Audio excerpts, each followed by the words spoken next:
What we've seen, is an evolving strategy really through 2009. As the credit crunch unfolded, we adapted our strategy. We had launched a new brand, Go Where Ireland Takes You, based on the character and characters of Ireland, which is based on a lot of research we carried out in international markets. But we evolved that very much to a tactical focus by the end of 2009, and we see that continuing into 2010. But what we do see is dialing up what gives us a unique advantage, really, which is Irish culture.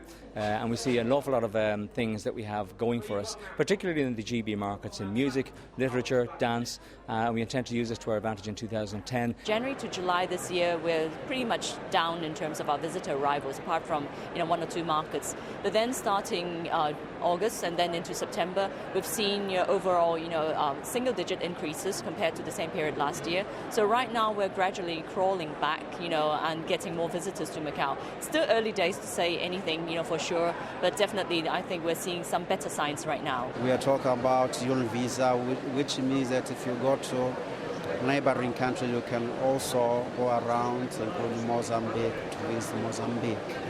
We do have also we have been engaged on domestic tourism promotions. What we are trying to do is actually during the last year we invest a lot, and we work together with not only in a national way but actually as well in an international way and with the tour operators in order to come up with solutions. This coming 2010, the end of the season, we are going to get the results, and these results are the ones that are going to in some way put us to continue with this initial stage that we start in 2009. As far as Namibia is concerned, because of the fact being that we are very much far located in terms of geographical positioning out of South Africa, and the air access is a bit of a limitation, although we have about 4 frequencies coming out of Cape Town and Johannesburg daily. We have been working very hard during the last years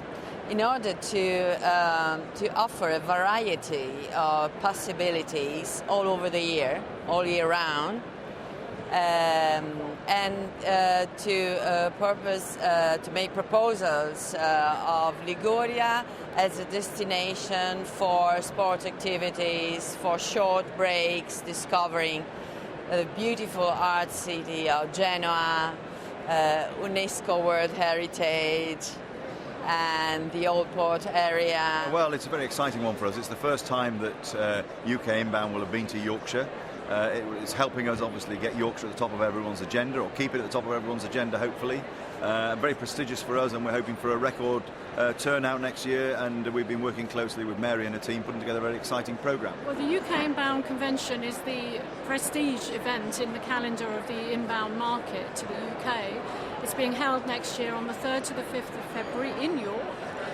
It's a 1.5-day programme, the main event being held at the York Racecourse, which of course is such a prestigious location, 2 host hotels, the Marriott and the Holiday Inn, and a gala dinner at the Carlton Towers, which is a very fine stately home just outside York.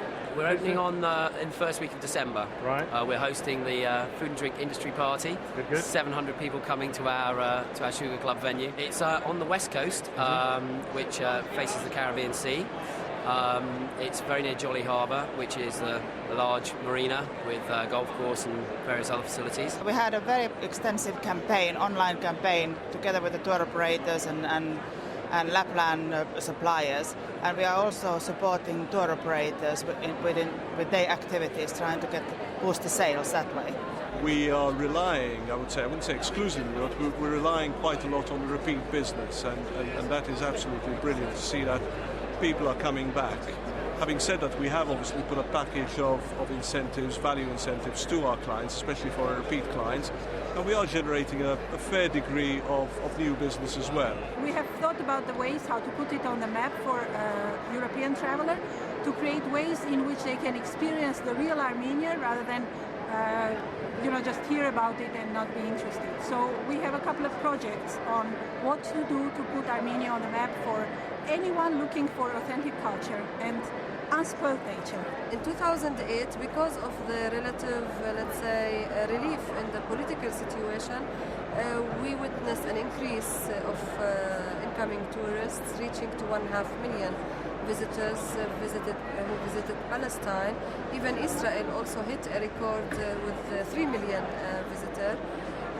So this is the main challenge. How do we attract tourists under this political situation, in spite of the high potential Palestine has as a destination, as a pilgrimage destination? We are so committed to the trade, it's unbelievable. But the whole point of this show really is to meet operators and agents and talk to them about what works for them, because what we've learned, I think, at Dubai Tourism is to be responsive to their needs and not dictate this is what we're going to do, are you on board or not, but to listen and say what do you want to do. And so over the course of 2010 we'll do certainly more of the same, but tailored to the needs of the individuals that we're working with. 12 hotels till now in 14 months of operations. Hopefully we will go close to 20 before the new season starts. That means before April 2010. We're expanding in Greece first, and we're going to carry on in Greece to get a few more, and the next step is Turkey.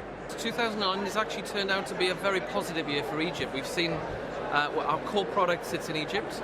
We've got over 35 hotels operating at the moment in the destination.